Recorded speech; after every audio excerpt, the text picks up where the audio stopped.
Good afternoon. Thank you for attending the FIGS second quarter fiscal 2025 earnings conference call. My name is Cameron, and I'll be your moderator for today. All lines will be muted during the presentation portion of the call, with an opportunity for questions and answers at the end. If you would like to ask a question, please press star one on your telephone keypad, and I would now like to pass the conference over to your host, SVP of Investor Relations, Tom Shaw. You may proceed. Good afternoon, and thank you for joining us to discuss FIGS second quarter 2025 results, which we released this afternoon and can be found in our earnings press release and in the shareholder presentation posted to our Investor Relations website at ir.wearfigs.com. Presenting on today's call are Trina Spear, our co-founder and Chief Executive Officer, and Sarah Oughtred, our Chief Financial Officer. As a reminder, remarks in this call that do not concern past events are forward-looking statements. These may include predictions, expectations, or estimates, including about future financial performance, market opportunity, or business plans. Forward-looking statements involve risk and uncertainties, and actual results could differ materially. These and other risks are discussed in our SEC filings, including in the 10-Q we filed today. Do not place undue reliance on forward-looking statements, which speak only as of today, and which we undertake no obligation to update. Finally, we will discuss certain non-GAAP metrics and key performance indicators, which we believe are useful supplemental measures for understanding our business. Definitions and reconciliations of these non-GAAP measures to the most comparable GAAP measures are included in the shareholder presentation we issued today. And now I'd like to turn the call over to Trina. Thanks, Tom, and good afternoon, everyone. Following our strong top-line performance in Q1, we were encouraged to see momentum continue in the second quarter, where solid execution drove our largest revenue quarter in our history and powered overall results ahead of expectations. We place the healthcare community at the center of all we do, and this unrelenting focus is coming through across three highly successful and interrelated areas. First, we have strengthened our product merchandising efforts through clear assortment architecture, strategic newness, and continued improvements in fit and function. Second, we have created some of our most impactful marketing to date that has resonated broadly across the healthcare community and driven deeper engagement. And third, we have strategically repositioned the business away from broader-based promotional periods, driving more productivity and intentionality to our overall business. This high level of execution is generating success in the foundational parts of our business, including the United States, our e-commerce channel, and within core scrubwear. We also believe these successful efforts are being amplified as we move further past the COVID overhang towards a more normalized purchasing and replenishment backdrop. Looking at Q2, net revenues outpaced expectations with 6% growth, supported by several high-quality measures that build our confidence for the balance of the year. From a category perspective, our scrubwear posted an 8% gain, which was the highest growth in the past 7 quarters. This is a great example of where integrated merchandising efforts are coming through, and we are energized by what we are seeing here as our collective efforts across newness, fabric, color, and fit continue to come together in the seasons ahead. From a customer perspective, growth in our active customers was supported by solid gains in both acquisition and returning customers. We also saw strong trends in 2 important measures that we believe are indicative of growing brand health. First, AOV gained 4% to come in just below our record level achieved last quarter. Second, customers responded particularly strongly during our baseline days, with pronounced growth during these periods that more than offset our planned reductions to our promotional days. As a reminder, we are continuing to be more deliberate with how and when we use promotions throughout 2025. Finally, from a geographic perspective, our U.S. business was positive for the second straight quarter, growing on top of the modest gain in Q2 last year. And as I'll discuss shortly, the international business continues to mix higher as we drive investment and impact to more markets. Magnifying our top-line momentum, margins were also better than planned. In particular, our team has done a fantastic job of aggressively working to right-size our logistics footprint and drive efficiencies. While these gains materialized quicker than expected, they are ones that we intend to sustain and build off of going forward. Even as we kept our focus on strategic investments in other parts of our P&L, our adjusted EBITDA margin improved 390 basis points year over year to 12.9%, which we believe demonstrates the power of our model when top-line gains are matched with disciplined expense management. Looking ahead, we believe we're in a great position to both leverage our first-half demand momentum and manage what remains a very dynamic trade environment. Given tariff uncertainty, our team had a productive trip during Q2 to visit a number of our key suppliers, where we focused on fortifying our strong relationships, building flexibility in our footprint, and driving future innovation and development. FIGS remains an important sought-after partner for suppliers, supported by the non-seasonal replenishment nature of our assortment. Sarah will detail our outlook, inclusive of last week's trade updates. But even with the current tariff assumptions, we believe our revenue strength and early cost mitigation efforts position us favorably from our call 3 months ago.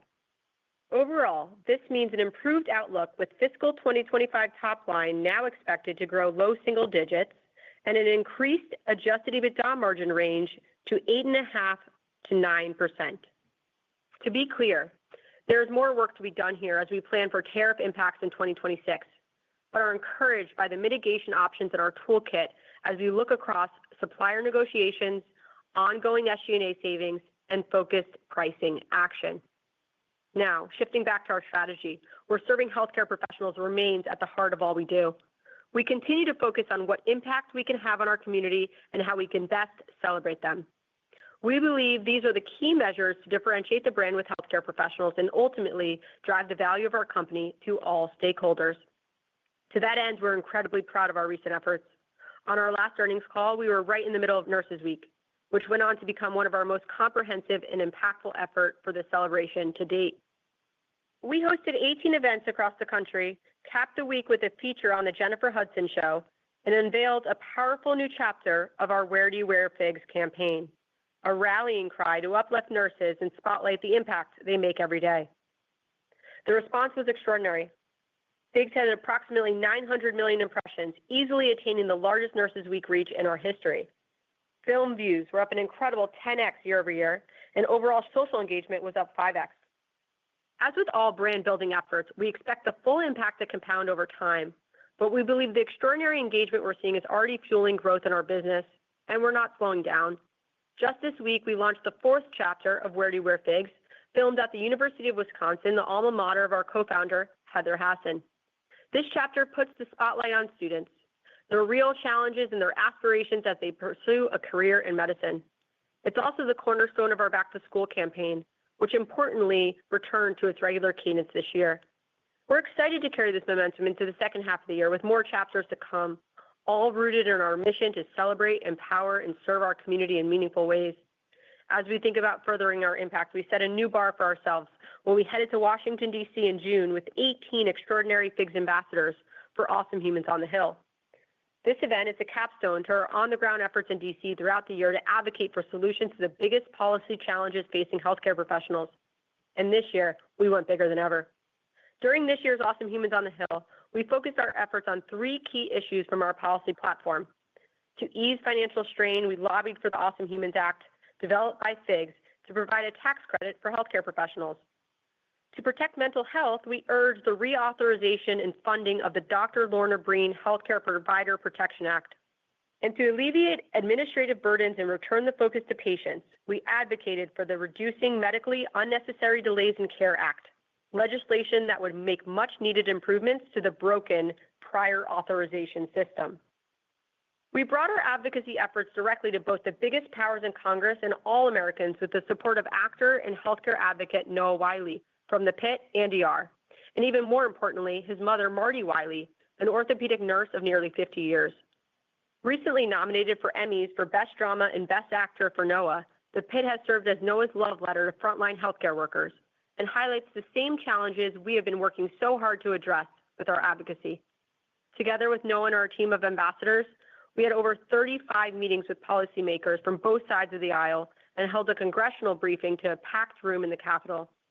We also had live segments on CBC Mornings and ABC News, a powerful op-ed in USA Today, and captured over 5 million organic views from our social posts alone. Bottom line, there's no healthcare without a well-cared-for healthcare workforce. And it's our privilege and our responsibility to ensure that lawmakers keep this top of mind as they craft healthcare policy. Moving to our international strategy, where we drove impressive gains across Mexico, Europe, Latin America, and the Middle East. Similar to last quarter, we saw some softness in Canada, largely given an outsized impact of our promotional pullback. However, we were encouraged with positive performance during our full price periods in this market and have continued to take localized action to spur demand. Our overall international approach this year has centered around investing and execution. A key milestone in Q2 was the debut of our business in Japan, where we are off to a good start. Our main focus is to continue to listen and learn from our community and apply localized strategies to drive awareness. Next up in Q3, we are adding another important country to our roster with the planned launch of South Korea. We are taking a similarly measured approach there, learning cultural nuances and preferences. We are excited to take these two big steps as we start to expand our business across the Asia-Pacific region and look forward to seeing the impact on our business in 2026 and beyond. As we indicated last quarter, we are also harnessing technology to expand our regional approach to new markets. This strategy focuses on leveraging regional commonalities like purchase behaviors, language, and seasonality, allowing us to accelerate our entry into additional markets while retaining a premium brand positioning. Just last week, we utilized this program in Latin America to open 12 new markets across the region. Finally, we are in the early process of investing resources in market across our business functions. We will have more to come on this front over time as we focus our initial efforts on Canada, the UK, and Mexico. Our investment focus this year extends to our teams business, where we continue to see immense opportunities to reach new global healthcare institutions over time. To truly scale this opportunity, we are hyper-focused on several areas this year. This starts with adding talent and driving sharper focus in how we build relationships across a diverse range of healthcare institutions.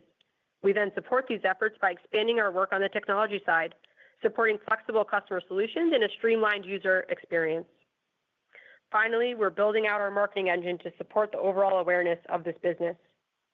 Importantly, we continue to believe these teams' efforts will have added importance as we look outside the U.S., where there are different buying nuances and preferences. Community Hubs also remains an exciting opportunity to extend our engagement with new and existing healthcare professionals. As we outlined last quarter, the channel continues to see about 40% of customers coming in new to the brand, and approximately 30% of these acquired customers go on to purchase through our e-commerce channel. We are also capturing unique insights in the channel.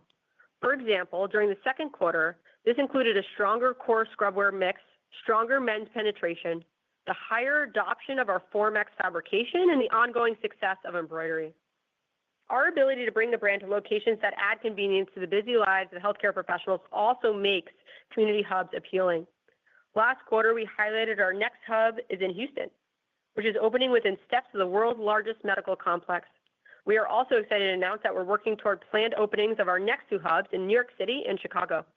Opening the Upper East Side, the New York location combines a densely populated residential area, strong existing e-commerce demand, and a high concentration of premium healthcare institutions. This includes Memorial Sloan Kettering, New York Presbyterian, Weill Cornell, and Lenox Hill. Our Chicago location will open near the Illinois Medical District, one of the largest in North America. With planned store sizes ranging between our existing two locations, we are excited to take early learnings and apply an updated design to these three new openings. Before handing the call over to Sarah, I want to reiterate our growing confidence in the momentum of our business and our excitement in the opportunities we see ahead. We are managing macro uncertainty well, executing in the areas we can control, and setting ourselves up for continued success. We are supported by an incredibly strong balance sheet, which allows us to make thoughtful, strategic decisions in how we invest today and also return value to shareholders over the long term. And most importantly, we are proud of how our unrelenting focus and leadership in the healthcare space supports this amazing community. With that, I'll pass it over to Sarah. Thanks, Trina. FIGS' strong second quarter results were above expectations on both top and bottom lines, highlighting the ongoing momentum of our efforts with product, marketing, and promotional repositioning, and demonstrating the successful execution of some of our targeted expense measures. Net revenues increased 6% year over year to $152.6 million, above our outlook of approximately flat performance for the period. We were particularly encouraged by strength in some of the core elements of our business, including improved trends in our overall scrubwear category across core colors and styles, strong growth in our business as usual selling periods, and the overall growth in our domestic business as we reached a new quarterly sales record in the U.S. As planned, we also continue to execute on a more intentional pullback with our promotional strategy in 2025. While this creates headwinds year over year, we believe this sets us up for long-term success, and we are pleased to see more productivity during this year's more limited offerings. Looking further at our trends, AOV increased 4% to $117, primarily driven by higher average unit retail due to product mix and lower return rates. On the customer front, while we continued to see some impact from our promotional changes this year, we were excited to see improving acquisition trends and the ongoing success of re-engaging returning customers.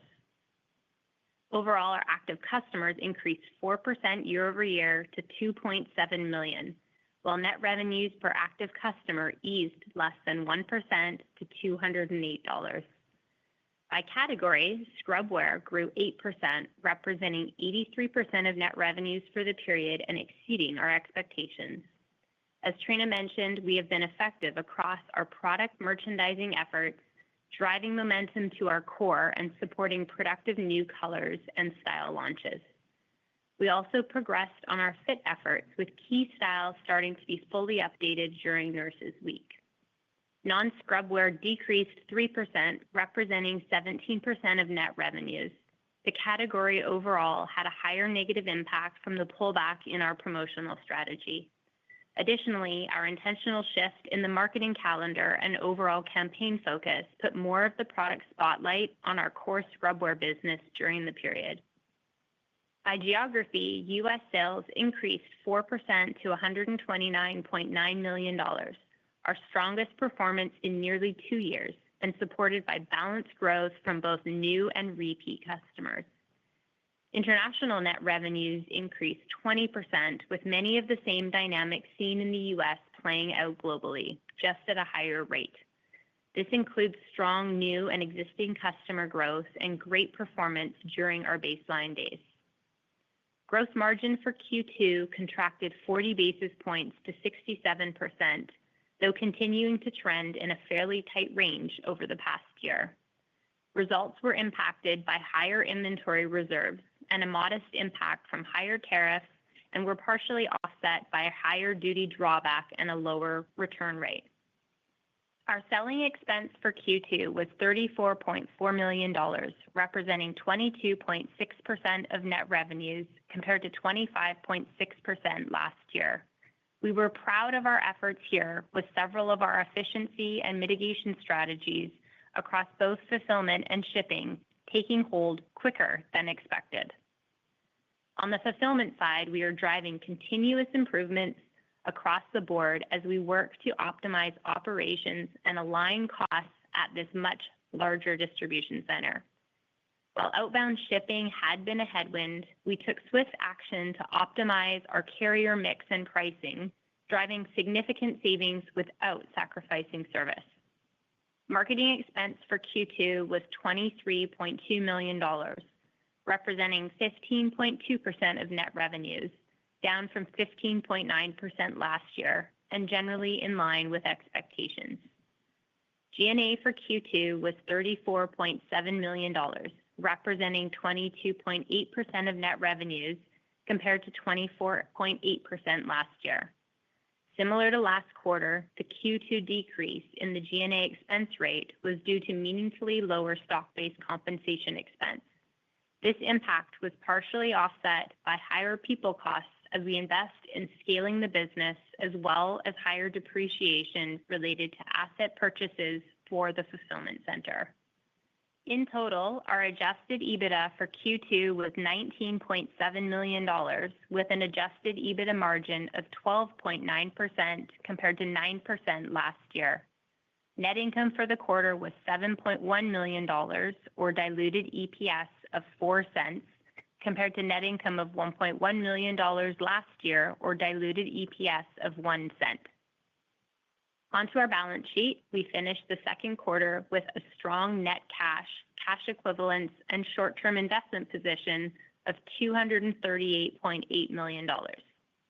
Inventory increased 14% year over year to $135.5 million, or up 8% on a unit basis.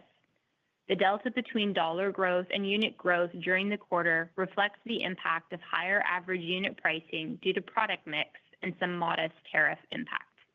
For the balance of the year, we currently expect unit growth to continue to outpace revenue growth given planned product introductions and deeper investments in select areas of the business. We also expect total inventory growth will accelerate the next 2 quarters, widening the gap with unit growth as higher tariff goods are brought in. On the capital allocation side, we did not repurchase shares this period and have $52 million available for future repurchases under our current share repurchase program. In the near term, we plan to focus on prioritizing investments in our business and preserving our balance sheet strength as trade dynamics stabilize. Capital expenditures for the quarter were $1.1 million, and we now expect approximately $6 million for the full year. Now turning to our outlook for the balance of the year.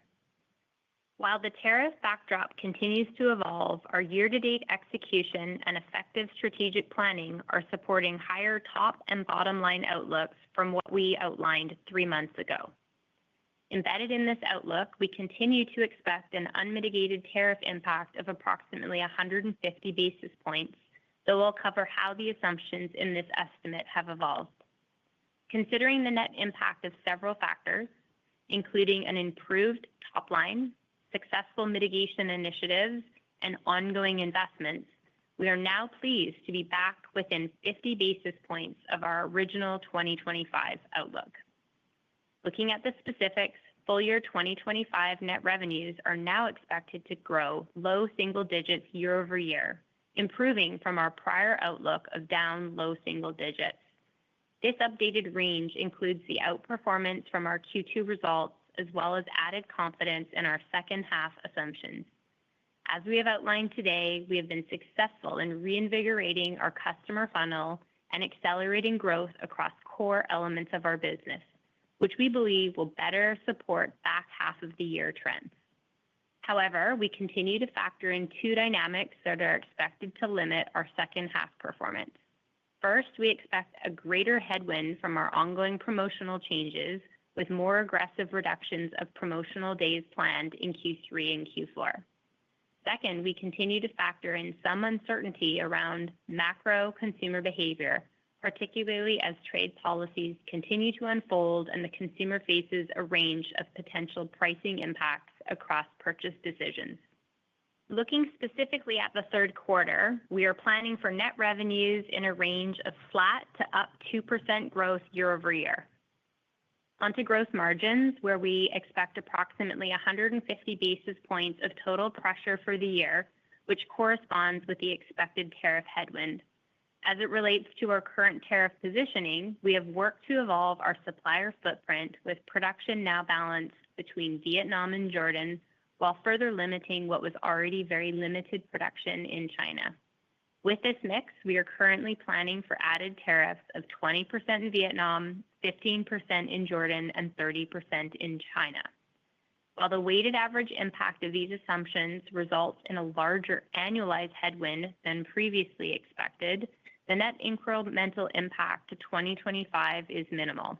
This is due to both the earlier favorability in China assumptions and also the later effective dates in Vietnam and Jordan.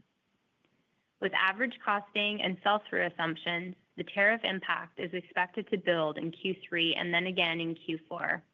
Notably, the Q3 tariff headwind is planned to be largely offset by the benefits of our promotional repositioning as well as additional cost mitigation efforts, resulting in an overall gross margin contraction of approximately 50 basis points. However, the growing Q4 tariff pressure, coupled with lapping a sizable one-time benefit from duty drawback claims, creates a meaningfully higher margin drag planned that quarter. While the planned tariff pressure will build into 2026, we have a number of levers across supplier negotiations, expense savings, and targeted pricing that we will look to deploy next year. In SG&A, we expect a number of sizable expense rate moves over the next 2 quarters, given the timing of comparisons of certain investments as well as from our mitigation strategies. Last year, selling expenses reflected higher fulfillment center expenses, including significant transitory costs in Q3, followed by higher than expected operating costs in Q4. As we lap the transitory portion of these costs this quarter, our scaling efforts and mitigation strategies are also driving savings and expect the overall selling rate to make meaningful progress in returning closer to 2022 and 2023 levels. The marketing expense rate is expected to be down slightly for the full year, primarily given the Olympics comparison, which would drive sizable expense leverage this Q3. We note a meaningfully higher rate of spend now planned in Q4, partially given the lower investment rate in the prior year's period, but also to ramp up investments ahead of the 2026 Winter Olympics, which begins in early February.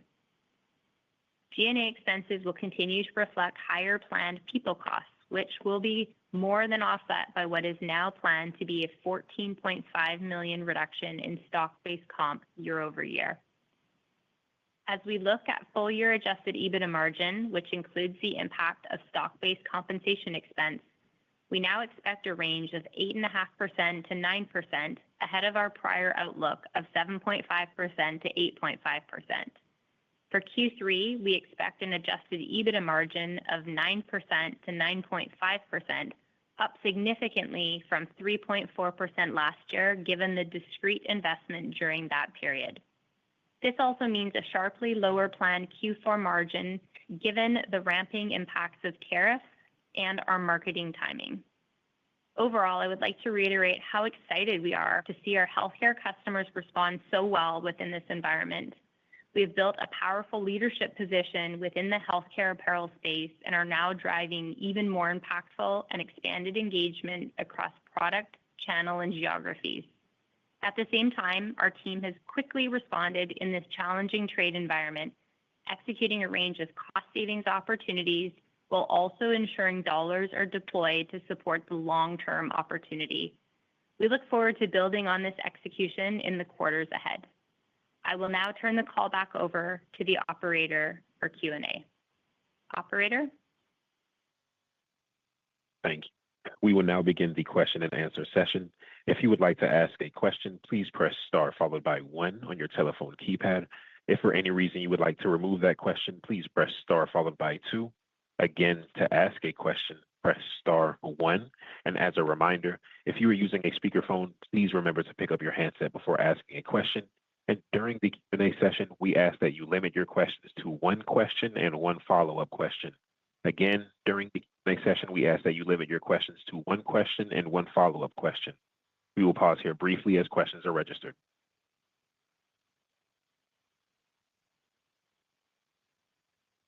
The first question is from the line of Adrienne with Barclays. Hi, this is Angus Kelleher on for Adrienne Yee. Thanks for taking our question. I wanted to ask about AOV and product innovation impact. So AOV increased 4% in Q2 and has shown steady improvement over recent quarters. Can you rank order the drivers of this recovery in terms of how much is promotional strategy, product mix, or new product launches? And then on that note, what's your outlook for AOV progression for the rest of 2025? Thank you. I can start, and then Sarah, if you want to jump in. Thank you, Angus, for the question. I think it's important when you think about AOV, which it was our second best quarter. We hit $117, up 4%. But when you think about product innovation, this isn't really a function not only of being, the most, what we believe to be the most innovative company in the space. It's also a function of being a uniform company. And so a lot of what's driven our success is that, healthcare professionals are coming to FIGS for their uniforms, and then they're coming back to us over and over. They're buying our newness, they're buying our limited edition products, and then in addition, they're replenishing their core scrubwear. And so that's a really great dynamic. In that AOV, you're seeing a lot of people kind of engaging with higher price products. So that's an AUR is really driving that. And that's also really exciting to see. In terms of ranking, the pieces of AOV, if Sarah, if you want to jump in on that. Sure. So the most favorable impact came from product mix shift, and then we also had some favorability in returns. Great. Thank you. That's it for me. The next question is from the line of Dana Telsey with Telsey Group. You may proceed. Hi, good afternoon, everyone, and congratulations on the nice progress. As you think about the engagement you've had with the customer, and certainly we're seeing it now in some of the metrics that you mentioned, Trina, with the active customers, both new and existing, how are you thinking about the newness go forward and the pricing, given the tariffs coming in, with the normalization that's returning to the healthcare professionals and their buying habits? How are you planning for pricing? Is part of it the tariffs? Is part of it the innovation that you're delivering? How should we think about the go forward? Thank you. Sure. I can start. Dana, thank you for the question. I think when you think about our success, it's really a result of a lot of the execution that we've been discussing over a long period of time, and we're now seeing the results of our efforts. That execution can be seen across the business, and it really starts with, and you mentioned it, product. It starts with product and marketing. Those are our two North Stars. And we've made significant investments in these areas, and we're starting to see that investment pay off. So on the product side, we're delivering the best products that meet the needs of our healthcare professionals. Like I was saying, the core is really resonating and continues to resonate. We've made steady improvements on fit. We continue to be on our journey on fit, and we're seeing a lot of great feedback, as well as function. And that's what we're known for, being the highest quality, most comfortable medical apparel in the world. And on top of that, we have really delivered a very clear assortment architecture that enables us to be strategic when it comes to newness and when it comes to color drops and style drops across categories. So that's been really exciting to see. And then on the marketing side, we're really combining what we're doing as it relates to storytelling around product and around our awesome humans, and kind of combining that with the product and seeing incredible success. Sarah, do you want to talk about the pricing? In terms of the pricing, I think, we talked last quarter about, pricing is kind of our last resort in terms of how to offset tariffs. It's something we've been extremely thoughtful about. And as you know, Dana, healthcare professionals need our products to do the work that they do. And nearly 2/3 of our customers make under $100,000 a year. Additionally, 80% of our product is core. So we need to be really mindful when we're thinking about pricing changes.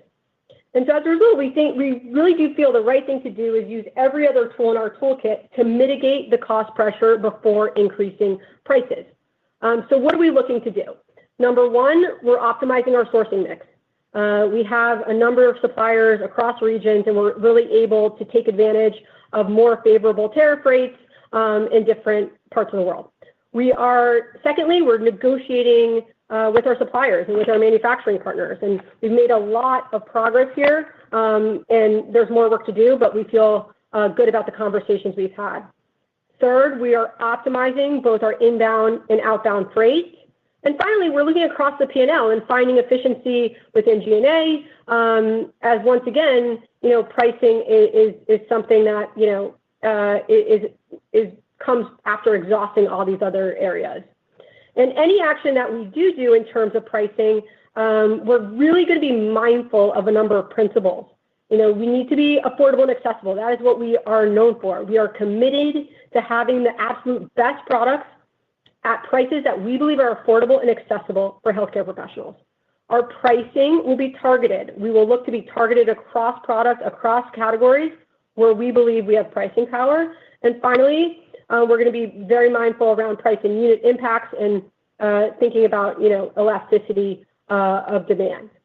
Sarah, I don't know if you have anything to add. Okay, I think that's it. Thank you so much, Dana. Thank you. The next question is from the line of Brooke Roach with Goldman Sachs. You may proceed. Good afternoon, and thank you for taking our question. I have a follow-up to that last question on tariffs. Sarah, could you quantify the annualized impact from tariffs that you expect, both on a mitigated and unmitigated basis? It sounds like pricing will be very strategic, but will that pricing be a global price increase or a local price increase? And when are you thinking about contemplating implementation of that price? Thank you. Thanks, Brooke. Yeah, so we've shared that our tariff impact for 2025 is going to be 150 basis points. And that's based on the rates that are in effect today. So 20% for Vietnam, 15% for Jordan, and 30% for China. That is consistent with what we had shared last time, but there have been some movement within that. So we did see the reduction in China rates. So even on a very small mix, it's had some positive impact. And then while the rates for Vietnam and Jordan are higher than what we had guided to previously, the later effective date limits the incremental impact. And we've also continued to optimize our sourcing mix. And then how you can think about the phasing of that, we continue to expect the basis point impact of tariffs to grow progressively throughout the year. And we haven't shared what that impact will be for 2026. I think something for you to consider is that the vast majority of our COGS is subject to tariffs, and 85% of our sales are to the U.S. So I think with that, you can probably come up and derive what a reasonable range of annualized impacts would be. And we're actively in the work to mitigate that. Trina shared some of those mitigating actions and shared our pricing philosophy. So at this point, our guidance for 2025 does not reflect any pricing impact. We're going to continue to work on our mitigation strategies. And as Trina said, we will wait and really consider the right time for any particular pricing. Great. Thanks so much. I'll pass it on. The next question is from the line of John Kernan with TD Cowen. May proceed. Good afternoon. Congrats on a nice quarter.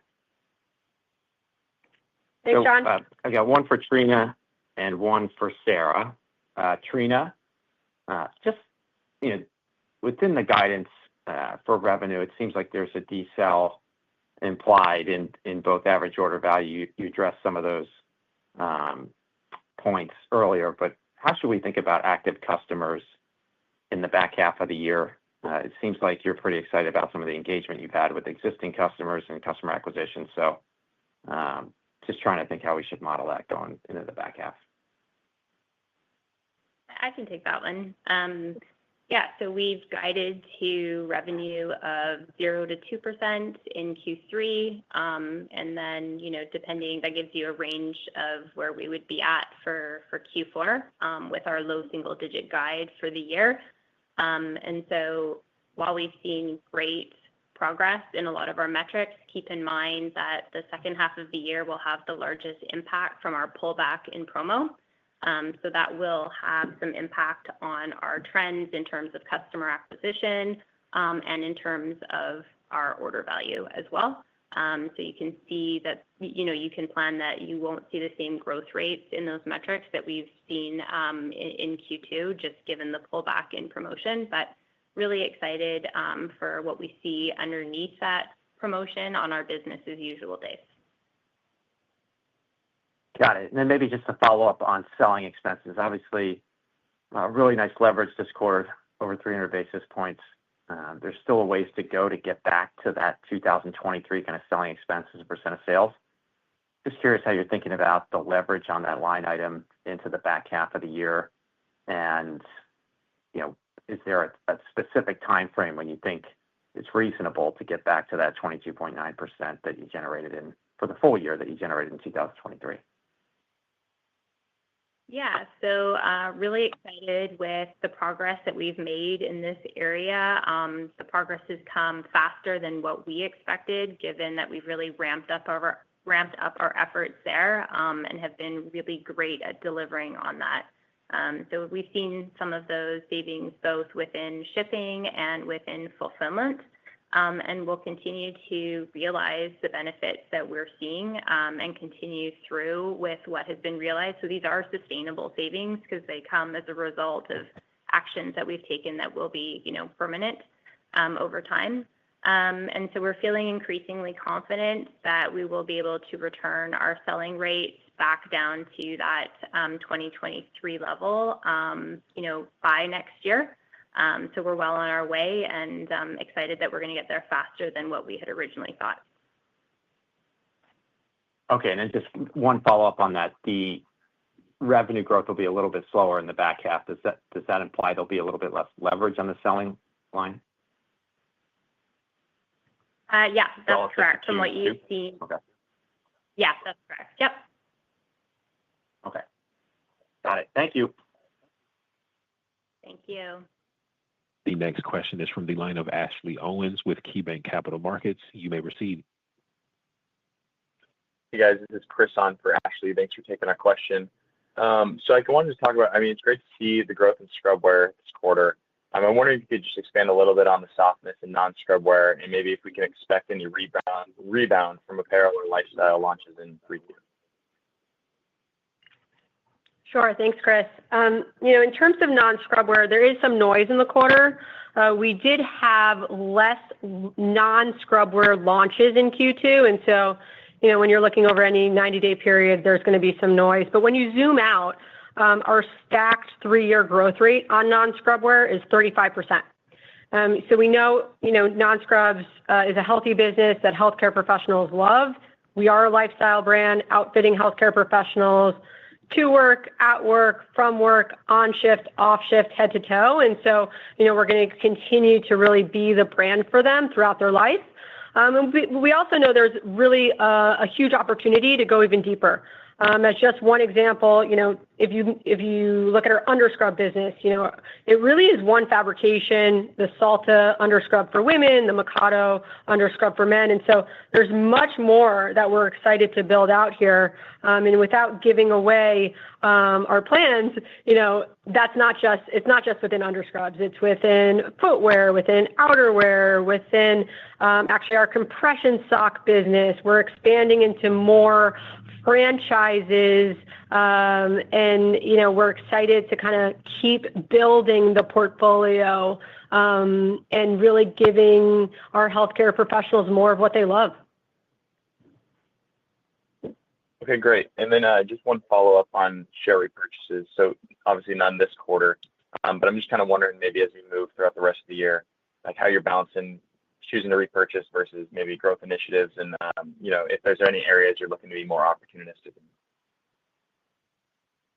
Yeah, so as we said in our remarks at this time, we're focusing on deploying our capital and prioritizing that towards growing the business. We've set out on that this year, and we've been really successful so far, as you can see from our results. So we know that investment is working for us. And, we're going to preserve our balance sheet just given some of the uncertainty. That said, we will continue to be opportunistic, but we will be more conservative given where we were at previously. Okay, great. Thanks, guys. I'll pass it on. The next question is from the line of Brian Nagel with Oppenheimer. You may proceed. Hey, good afternoon. Congrats on the continued progress there. Nice quarter. Thanks, Brian. The question I guess my first question, a little bit longer term, but as the business is recovering here, we're starting to see this clearer now over the last few or even several quarters. I guess how should we think about what should be a healthy growth rate, top line growth rate for FIGS, and then within the context of that, to get there, what still needs to happen? We know, like I said, we've seen the business start to recover here, but still not where, maybe we're. So where can we get to and what has to happen to get it there? Yeah, so we're not going to give any guidance at this point on specifically what our growth rate is going to be, but I think, we're pretty clear on what our growth algorithm is. And first part of that was really returning our core business to growth. And so we're on our way to do that, as you can see with some of the results that we've produced in terms of our U.S. business returning to growth, reinvigorating the growth within our new customers as well, and in scrubwear as well. So we're on our way there, and there's more room for us to continue to grow within the core of our business. And then we have our opportunities within our growth drivers, within teams, international, and our retail hubs. And so we've set out what those strategies are, and we're still early days in those avenues. And so we'll see that, I think, ramp up more so in 2026 and onwards. And, we're seeing good proof points that what we're doing to drive growth there is working. And, we'll need to continue to invest in building out, the resources, the people, the capabilities behind those. And we've been doing that already, and it's working. So we will continue to do that, and look forward to, continuing to drive growth in the business going forward. That's helpful. I appreciate it. And my follow-up question is on tariffs. And look, recognizing FIGS is unique. There's really not much in the way of direct competition. But the question I'm going to ask is, you seem like your strategy towards tariffs is solidifying nicely. Are you seeing tariffs cause any type of disruptions within your competitive set, either positively or negatively for FIGS? No, I think you know how I feel about this question, Brian. We try not to look left or right. We're really focused on our own business and continuing to lead the industry from a product standpoint, from a marketing standpoint, from an execution, customer experience standpoint. But you can, do some digging, and you'll see that we're pretty well positioned in the space. Got it. No, I appreciate that. Thank you. Congrats again. Thank you. The next question is from the line of Matt Koranda with Roth Capital. You may proceed.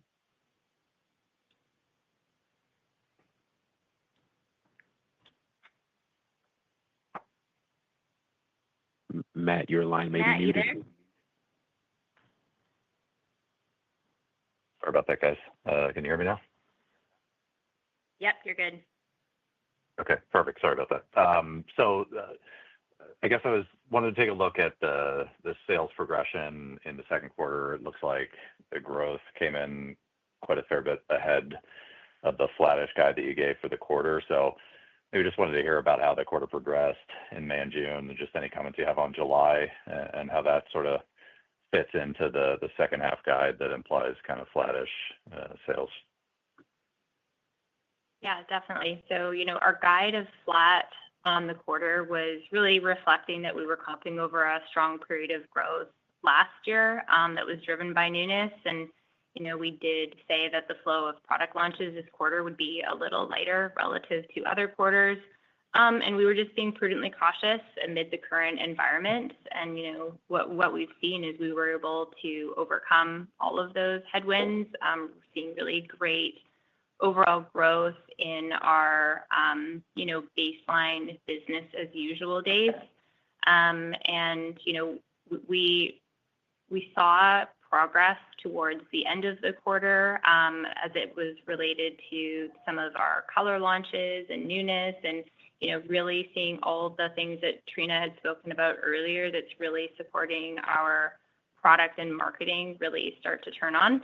And so as we enter into Q3, we're seeing, the trends from Q2 continue.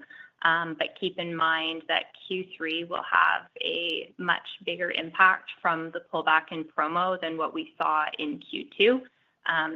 So while those trends are there, there's going to be a larger headwind into Q3, and that's why our guide of 0 to 2% is lower than where we finished off in Q2. Okay. And then maybe just a little bit more on the pullback and promos in the second half. Can you talk about how that shows up? Is it sort of less sample sales and site-wide promos? Is it sort of the same number of promotional events but shorter duration? Is it lower depth of discount? What's the right way to think about sort of the posture there?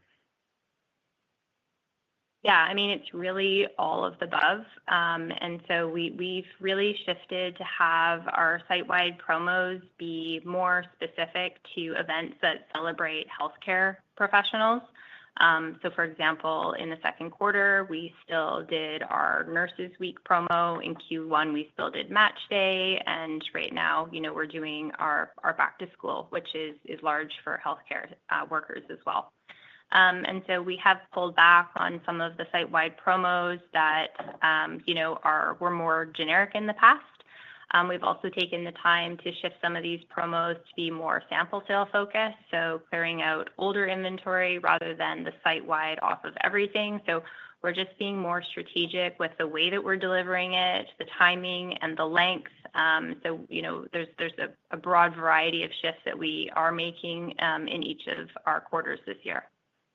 And the only thing I would add to that is just, the reason we're able to pull back is because our baseline days are really strong. And that's why, we really feel great about the health of the business over the long run, protecting the brand, ensuring that, we are doing everything we can to deliver the best product and engage our community in meaningful ways. And so really feel good about the long-term health of the business. Okay, super helpful. I'll leave it there. Thanks. Next question is from the line of Rick Patel with Raymond James. You may proceed. Good afternoon and congrats on the strong execution. I did have a question on inventory. So did it reflect any pull forward given the uptick in costs related to tariffs? And I think you touched on investing in certain areas of the business as well. Just some additional color would be there on inventory. For sure. Thanks, Rick. So our inventory was up 14% on a dollar basis. A portion of that is due to tariffs related to receipts that came up. If you look at it on a unit basis, we are up 8%. So the differential is really from a mix shift in the cost base towards higher cost goods. You can think about that as some of our higher cost scrubwear as well as outerwear and shoes as an example.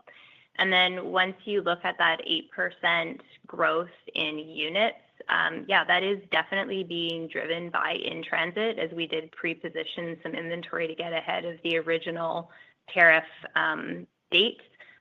So some of that is pull forward. Got it. And then can you just help us understand the international growth rate? How much did you benefit from FX in the quarter, and what kind of currency benefit do you have baked in for the back half? Yeah, so we haven't shared the specific impact of FX, although it was not a material impact. So keep in mind that international is 15% of our business. So it wouldn't be a large impact on overall growth rates. We're really excited with where international finished at a 20% growth rate on the quarter, which was up from 16% that we delivered in Q1. International still at 15% of the business and really seeing good growth rates, and that growth coming from Mexico, Europe, Middle East, and Latin America. And that is really healthy growth coming from both new customer acquisition as well as returning customers. So, really happy with the progress that we're seeing as broad-based growth across many regions and across many different customer metrics in international. Thanks very much. Our final question comes from the line of Nathan Feather with Morgan Stanley. You may proceed. Hey, everyone, and thanks for taking the question. Some macro headwinds implied in the full year guide. You have to give a sense of what you're building in across the range in 3Q and the full year. And then is there something you're seeing recently that causes you to build in that, or more just being prudent given the volatility we've seen here? Thanks. Yeah, so I would say that the majority of the pullback in growth rates in 2H versus where we have performed in 1H is due to the expectation of a larger impact from pullback in promo. So that's really the greatest piece of it. And I would say that, our revenue guide, accommodates for various different scenarios. And there is some, we are being prudent. The environment is still, uncertain. So, we feel like that we are giving appropriate guidance based on what we see in our business right now. And I would just add, from a macro standpoint, healthcare jobs are growing 3 times faster than the overall job market. And there's been, as you know, a long-running staffing shortage within healthcare, doctors, nurses, et cetera. So the demand for healthcare professionals is really high. We've also talked about this COVID overhang and, the idea that healthcare professionals stocked up, right, during the pandemic, and that caused them to slow their purchasing behavior. Fortunately, we're continuing to see signs that we're getting further away from the pandemic and that overhang is easing, and we're entering a more normalized purchasing environment. And so, in some of the metrics that we're looking at that, is showing this shift, we talked about AOV growth, almost matching our record quarter last quarter. We're seeing acquisition trends, trending positively. We're seeing where customers are coming back to us, and we're seeing accelerated growth in the U.S., in scrubwear, and in e-commerce. So this gives us a lot of reasons to believe that we're starting to operate in a more normalized environment, that the health of our customer, healthcare professionals, is really strong, and we're really hopeful about the future of our community and of our business. Great. That's really helpful. And then just one of those really excited to see Community Hub rollout expand in 4Q. Just if you get a sense, I know you've been in a little bit of a test and learn phase with the first 2 Community Hubs. Given the expansions here, is it kind of just an expansion of that test, or should we expect maybe a more consistent increase of Community Hubs as we go into 26 and 27 as you start to lock down the operating model? We are opening more Community Hubs. So we talked about Houston is coming. We just announced for the first time ever, New York City and Chicago are coming, and much more to come. So we're really excited by being in person with our community. We continue to see nearly 40% of our customers in our Community Hubs are new to the brand. 30% of those acquired customers are coming back and becoming omni-channel customers shopping online. And so, it's really exciting. We're seeing really strong incrementality in the markets that we're in.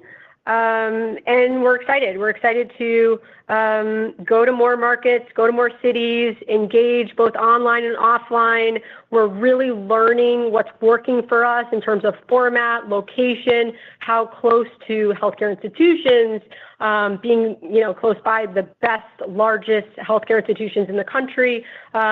So, couldn't be more excited about where we're going. We've also learned a lot in terms of, the design, and we're making a lot of tweaks to future Community Hubs. So it's a very exciting time, and thank you for the question. Great. Very exciting. Thank you.